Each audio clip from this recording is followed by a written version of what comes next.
Hey everyone, I'm Turbo. My friends call me Turbo because I have a little bit of a gizmo problem. And believe me, I have a few gizmos.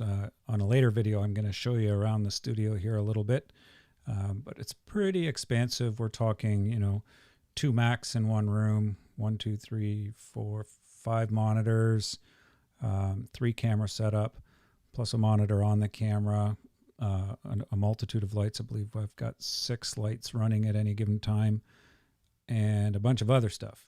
But the real reason for this video is to just to do an audio test and talk about the equipment that I'm using as far as audio and video boards or interfaces.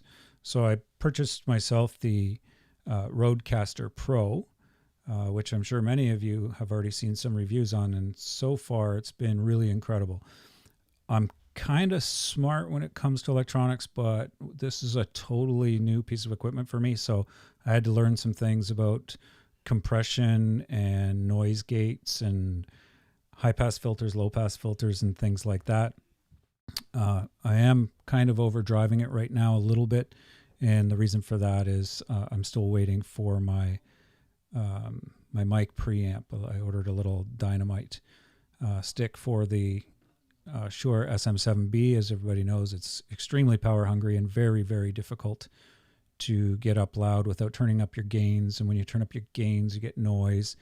Now the noise gate on this Rodecaster Pro is flawless so far, but I'd rather have my gains turned down and reduce the amount of noise that the unit's actually putting out and reduce the amount of strain on the electronics that are inside. So we're just going to try a couple of little tests here to make sure that what we've got going is actually functioning. So I'm just going to play a little intro here, and hopefully that's coming through there. And I probably don't need to hear it through the headphones at the same time. There, that hopefully cleaned up any problems with the audio there.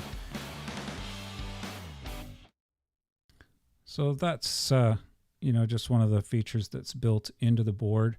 Now I can go in and switch things up. I'm sorry about the noises here that I'm making. And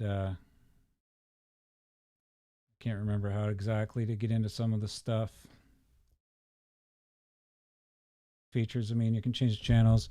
You can record your podcasting directly to the Rodecaster Pro so that you actually don't need any external device with the exception of your microphone and some power. It's been literally flawless for me. Like I said, I'm really new with it, so I don't want to give it a full review yet. And I don't know probably as much as the other guys know, like they're sound engineers and whatnot, and they know a lot more about the logistics of it. The one thing that I do know that I don't like about it is that I can't run my computer with multiple screens. Sorry, that's not about the Rodecaster. This is the Atem Mini. I can't run my computer. So normally I have my computer, which is my Mac, and it has its own monitor, and then I run 2 separate monitors. What I wanted to do is run that plus a separate monitor for the Atem Mini. But what I have to do instead is I have to use actually one of my output HDMI ports to be able to control everything. But I think that's the way it is. I'm going to double check that actually now that I think of it. It seems like there should be a way to do that where I can keep my screens.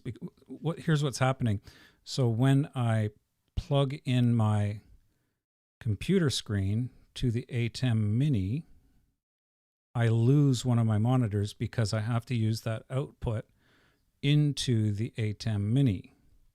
Now, if my monitor itself had an HDMI out, then that would solve that problem.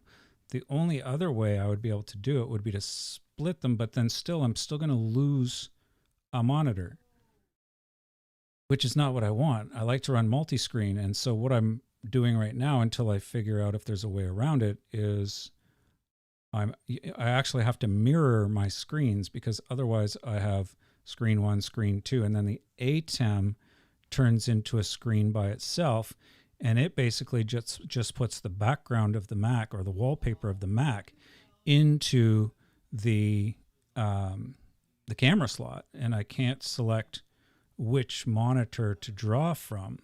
So that's made it a lot more difficult.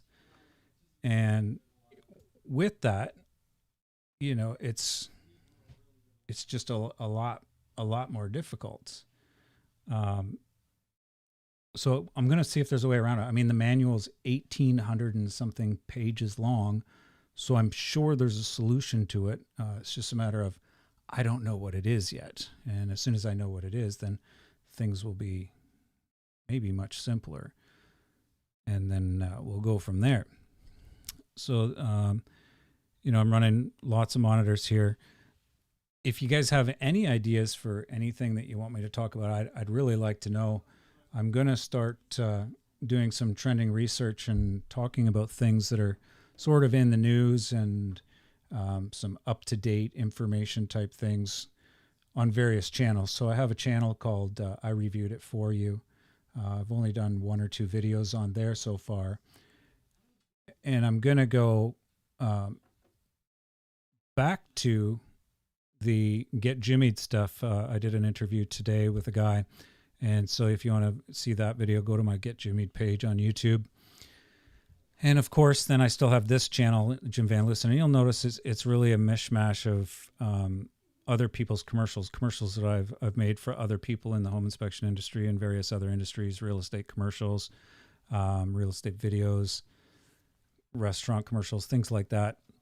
Even some scuba diving videos, and it's really just a mishmash. So this is a channel where I'm just going to put the stuff where it doesn't really fit into one of the other 2 channels. And then I have a 4th channel called Epic Harley Life, and that's really going to be about all barbecuing and smoking and the motorcycle life. Not a biker lifestyle, but I'm more of a motorcyclist. I don't really fit the biker profile.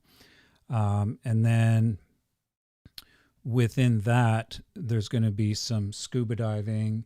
There's going to be some travel, some other foods, cooking, pulled pork, briskets, just really a complete mishmash of other stuff. But I'd love it if you came along and joined me for the ride on any one of these things. And I'm going to put the link actually for the Rodecaster Pro and the Atem Mini.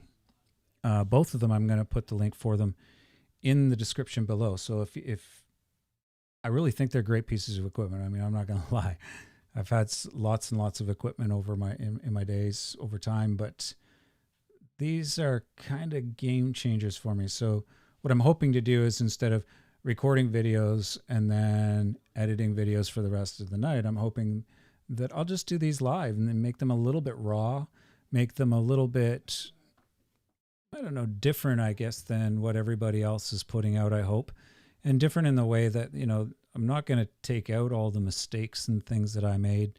I'm just going to roll with it and accept the fact that I make mistakes while I record, and maybe will catch me swearing or something when I make mistakes. I'm not really sure, but whatever happens, happens. And anyway, I appreciate your viewing. And if you haven't subscribed to my channel, or if you haven't been to any of my channels, please visit them. I'll leave the links for each channel below. Please subscribe to this one. This one, I just need a few more subscribers to get to my 100 subscribers. And then the channel can actually get monetized. I'd like to see how it works. I mean, I don't expect any huge revenues back from it, because this really isn't going to be my main channel. This is kind of like a backup channel for things that are different than what I would put on my other channels. Anyway, that's it for now. So I hope that, I hope you enjoyed what you saw. I'm sure it's not very interesting, the first one, but it'll get more interesting, I promise. And if it doesn't get more interesting, well, you can always fire me and go to another YouTube channel. There's nothing really else I can do. So hopefully we'll see you on the next one. And if you've got anything to say, please write it in the comment section below. I really, really am looking for people's input. I know everybody says that, but I truly am, to know how to figure out where to go from here, what to do next. I'm going to put a lot more energy into these videos. You can tell I'm kind of tired. I've been working on this studio for about 7 days straight. One night was a complete all-nighter. And when I say I've been working on it, I mean, I'm talking connect things and then disconnect things and make it another way, and disconnect things and make it another way, all trying to make my workflow just a little bit easier. And I'll give you a tour of all of that. I mean, you'll have to excuse the wire mess. I am not a wire tidy guy. I'm like the guy that finds the spot where it reaches best, and that's where it's going to live. Maybe someday in the future, I'll get down into, cable ties and looking up some ways of cable management. But realistically, I'm just not good at that type of thing. I can figure out some weird connections, but tidy wires, I'm ashamed to say that's my downfall. Anyway, turbo lags now.